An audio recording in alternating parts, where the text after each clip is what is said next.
But Polyphemus shouted to them from inside the cave, "No man is killing me by fraud, no man is killing me by force."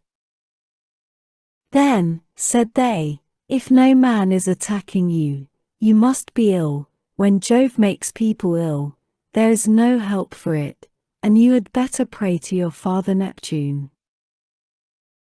Then they went away, and I laughed inwardly at the success of my clever stratagem.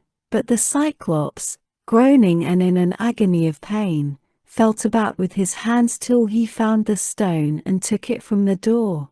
Then he sat in the doorway and stretched his hands in front of it to catch anyone going out with the sheep, for he thought I might be foolish enough to attempt this. As for myself, I kept on puzzling to think how I could best save my own life and those of my companions. I schemed and schemed, as one who knows that his life depends upon it, for the danger was very great. In the end I deemed that this plan would be the best. The male sheep were well grown, and carried a heavy black fleece, so I bound them noiselessly in threes together, with some of the withes on which the wicked monster used to sleep. There was to be a man under the middle sheep, and the two on either side were to cover him, so that there were 3 sheep to each man. As for myself, there was a ram finer than any of the others, so I caught hold of him by the back, ensconced myself in the thick wool under his belly, and hung on patiently to his fleece, face upwards, keeping a firm hold on it all the time. Thus, then, did we wait in great fear of mind till morning came. But when the child of morning, rosy-fingered dawn, appeared, the male sheep hurried out to feed, while the ewes remained bleating about the pens waiting to be milked, for their udders were full to bursting. But their master, in spite of all his pain, felt the backs of all the sheep as they stood upright, without being sharp enough to find out that the men were underneath their bellies. As the ram was going out, last of all, heavy with its fleece and with the weight of my crafty self, Polyphemus laid hold of it and said, "My good ram, what is it that makes you the last to leave my cave this morning? You are not wont to let the ewes go before you, but lead the mob with a run whether to flowery mead or bubbling fountain, and are the first to come home again at night, but now you lag last of all.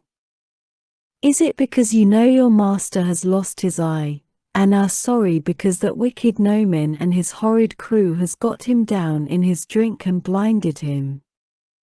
But I will have his life yet. If you could understand and talk, you would tell me where the wretch is hiding, and I would dash his brains upon the ground till they flew all over the cave. I should thus have some satisfaction for the harm this no good Noman has done me." As he spoke he drove the ram outside, but when we were a little way out from the cave and yards, I first got from under the ram's belly, and then freed my comrades. As for the sheep, which were very fat, by constantly heading them in the right direction we managed to drive them down to the ship. The crew rejoiced greatly at seeing those of us who had escaped death, but wept for the others whom the Cyclops had killed. However, I made signs to them by nodding and frowning that they were to hush their crying, and told them to get all the sheep on board at once and put out to sea. So they went aboard, took their places, and smote the grey sea with their oars. Then, when I had got as far out as my voice would reach, I began to jeer at the Cyclops. "Cyclops," said I, "you should have taken better measure of your man before eating up his comrades in your cave. You wretch, eat up your visitors in your own house. You might have known that your sin would find you out, and now Jove and the other gods have punished you." He got more and more furious as he heard me, so he tore the top from off a high mountain, and flung it just in front of my ship so that it was within a little of hitting the end of the rudder. 81. The sea quaked as the rock fell into it, and the wash of the wave it raised carried us back towards the mainland, and forced us towards the shore. But I snatched up a long pole and kept the ship off, making signs to my men by nodding my head, that they must row for their lives, whereon they laid out with a will. When we had got twice as far as we were before, I was for jeering at the Cyclops again, but the men begged and prayed of me to hold my tongue. "Do not," they exclaimed, "be mad enough to provoke this savage creature further. He has thrown one rock at us already which drove us back again to the mainland, and we made sure it had been the death of us. If he had then heard any further sound of voices he would have pounded our heads and our ship's timbers into a jelly with the rugged rocks he would have heaved at us, for he can throw them a long way." But I would not listen to them, and shouted out to him in my rage, "Cyclops, if any one asks you who it was that put your eye out and spoiled your beauty, say it was the valiant warrior Ulysses, son of Laertes, who lives in Ithaca." On this he groaned, and cried out, "Alas, alas, then the old prophecy about me is coming true. There was a prophet here, at one time, a man both brave and of great stature, Telemus son of Eurymus, who was an excellent seer, and did all the prophesying for the Cyclopes till he grew old. He told me that all this would happen to me some day, and said I should lose my sight by the hand of Ulysses.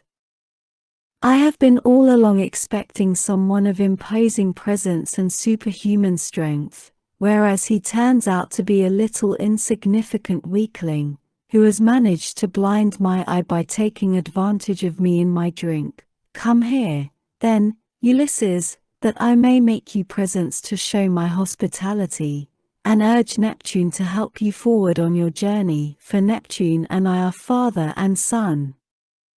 He, if he so will, shall heal me, which no one else neither god nor man can do." Then I said, "I wish I could be as sure of killing you outright and sending you down to the house of Hades, as I am that it will take more than Neptune to cure that eye of yours." On this he lifted up his hands to the firmament of heaven and prayed, saying, "Hear me, great Neptune, if I am indeed your own true begotten son, grant that Ulysses may never reach his home alive, or if he must get back to his friends at last, let him do so late and in sore plight after losing all his men. Let him reach his home in another man's ship and find trouble in his house." 82. Thus did he pray, and Neptune heard his prayer. Then he picked up a rock much larger than the first, swung it aloft and hurled it with prodigious force. It fell just short of the ship, but was within a little of hitting the end of the rudder. The sea quaked as the rock fell into it, and the wash of the wave it raised drove us onwards on our way towards the shore of the island. When at last we got to the island where we had left the rest of our ships, we found our comrades lamenting us, and anxiously awaiting our return. We ran our vessel upon the sands and got out of her onto the seashore. We also landed the Cyclops sheep, and divided them equitably amongst us so that none might have reason to complain. As for the ram, my companions agreed that I should have it as an extra share, so I sacrificed it on the seashore, and burned its thigh bones to Jove, who is the Lord of all. But he heeded not my sacrifice, and only thought how he might destroy both my ships and my comrades. Thus through the livelong day to the going down of the sun we feasted our fill on meat and drink, but when the sun went down and it came on dark, we camped upon the beach. When the child of morning rosy-fingered dawn appeared, I bade my men on board and loosed the hawsers. Then they took their places and smote the grey sea with their oars, so we sailed on with sorrow in our hearts, but glad to have escaped death though we had lost our comrades. Book X. Airless, the Lestragones, Circe. Thence we went on to the Aeolian island where lives Airless son of Hippotas, dear to the immortal gods. It is an island that floats, as it were, upon the sea, 83, iron-bound with a wall that girds it.